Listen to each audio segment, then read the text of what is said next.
Assalamualaikum warahmatullahi wabarakatuh. Apa kabar anak-anak soleh? Mudah-mudahan kalian selalu dalam keadaan sehat walafiat dan tetap semangat. Baik, pada kesempatan ini Ibu akan menjelaskan tentang isi kandungan surat At-Tin dan isi kandungan Al-Quran surat Al-Ma'un. Minggu lalu kalian sudah belajar tentang bagaimana membaca Al-Quran surat At-Tin dan Al-Ma'un, juga mengetahui artinya, dan kemudian Ibu sudah menugaskan kepada kalian untuk mencatat Al-Quran surat At-Tin. Nah, sekarang kita akan belajar bersama tentang isi kandungan dua surat di dalam Al-Quran tersebut. Siap anak-anak? Bismillahirrahmanirrahim.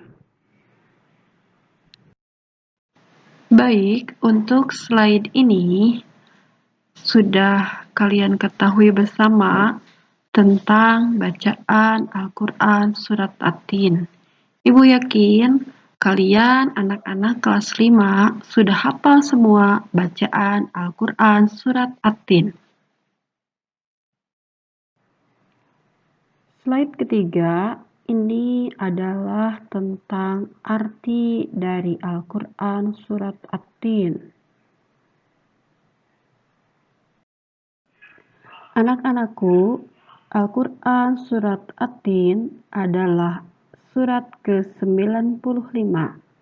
Surat At-Tin terdiri dari 8 ayat, dan Al-Quran surat At-Tin termasuk surat Makkiyah, yaitu surat-surat yang diturunkan di kota Mekah. Dan surat At-Tin artinya adalah buah tin. Isi kandungan Al-Quran surat At-Tin. Di dalam surat At-Tin, Allah bersumpah dengan menggunakan nama buah, yaitu buah tin dan buah zaitun. Yang keduanya memiliki manfaat untuk manusia. Kemudian Allah bersumpah atas nama sebuah tempat, yaitu Bukit Sinai. Bukit Sinai adalah tempat di mana Nabi Musa alaihissalam menerima wahyu dari Allah Subhanahu wa Ta'ala secara langsung. Kemudian Allah bersumpah atas nama kota Mekah yang dijamin keamanannya oleh Allah Subhanahu wa Ta'ala. Kota Mekah dijamin keamanannya oleh Allah Subhanahu wa Ta'ala.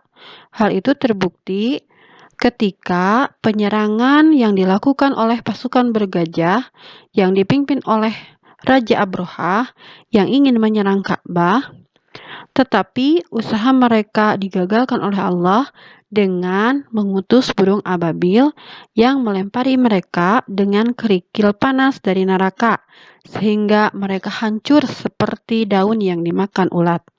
Kemudian kota Mekah dan Madinah dijaga oleh Allah dari masuknya Dajjal di hari kiamat nanti. Kemudian isi kandungan surat At-Tin yang lain adalah Allah menciptakan manusia dalam bentuk sebaik-baiknya.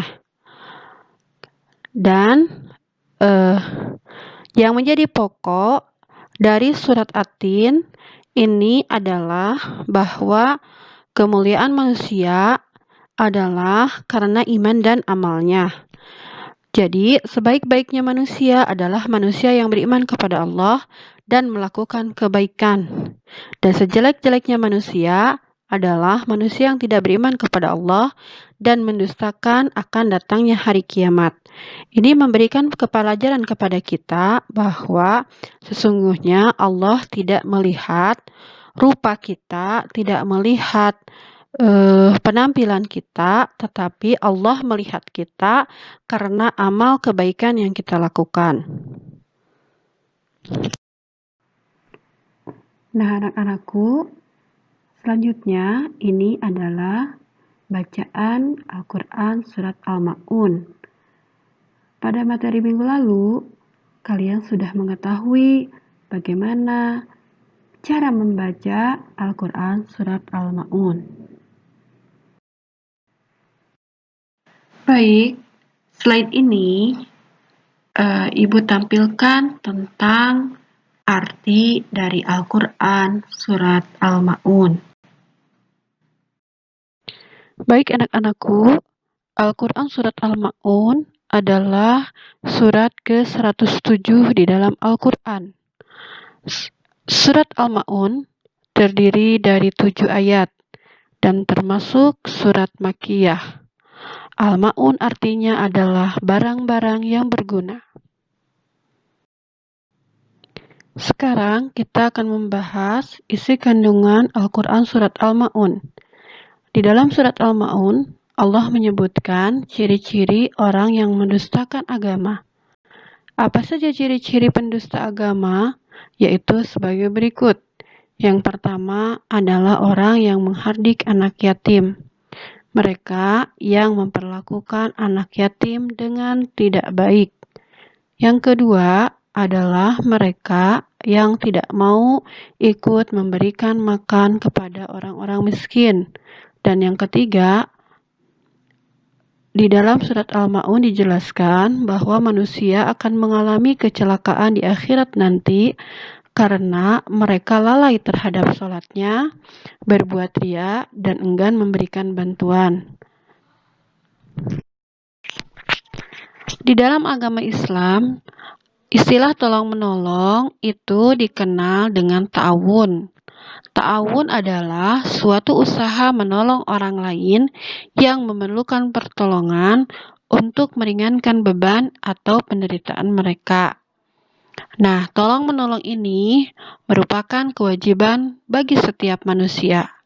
Adapun manfaat dari tolong-menolong adalah 1. Dapat menimbulkan rasa empati dan peduli. Kita mengenal dua istilah yang berbeda. Satu adalah simpati dan dua adalah empati. Yang dimaksud dengan simpati adalah perasaan belas kasih dan sayang kita kepada orang yang sedang tertimpa kesusahan. Sedangkan empati adalah bagaimana kita menempatkan diri pada posisi orang yang mengalami kesulitan sekaligus kita berbagi langsung dengan mereka.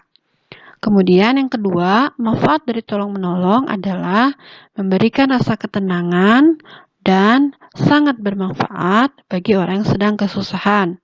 Ketiga, tolong-menolong bisa meringankan beban orang lain. Dan yang keempat, dengan tolong-menolong kita berarti sudah memperalat tali persaudaraan.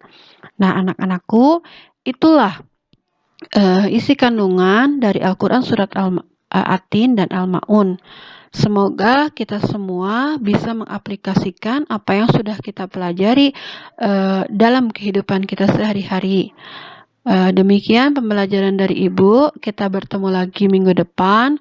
Mudah-mudahan Allah selalu melimpahkan kesehatan dan keberkahan kepada kita. Wassalamualaikum warahmatullahi wabarakatuh.